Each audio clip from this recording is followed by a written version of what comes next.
आज आपे बनवायला घेतलेत मी. तर हे साहित्य काय काय हे सांगते तुम्हाला. 1 वाटी रवा आहे, 2 टमाटे, गाजर, बटाटा, कांदा, मिरची आणि कोथिंबीर आणि दह्यामध्ये हे भिजत ठेवायचे. 20 मिनिटं भिजत ठेवायचं, नंतर सुरुवात करायची.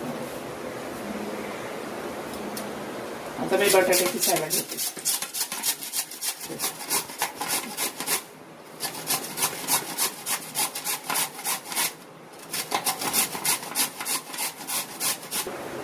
आता रवा टाकून घेते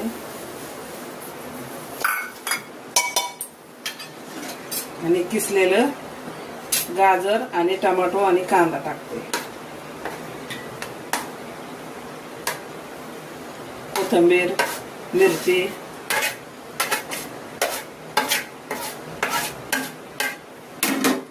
आता हे साफ टाकून घेते. चवीनुसार मीठ टाकते.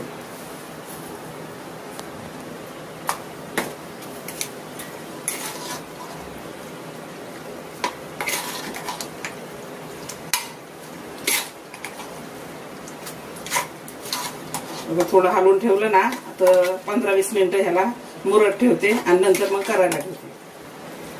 लगेच नाही करायचं, थोडा एकजीव झाल्याच्या नंतर करायचं.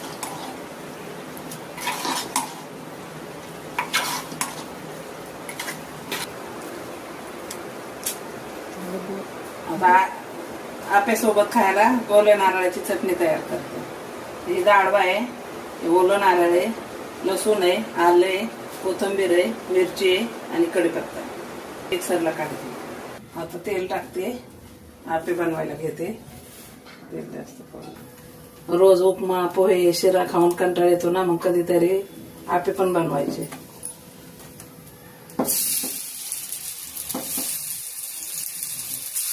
आता हे 15 मिनिटं ठेवायचं आणि काढायचं. मग त्याला तडका देते.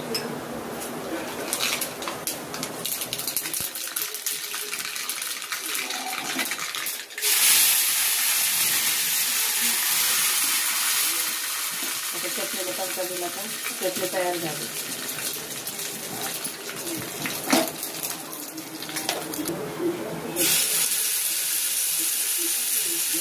तयार आता तयार झाले. आता काढून घेते.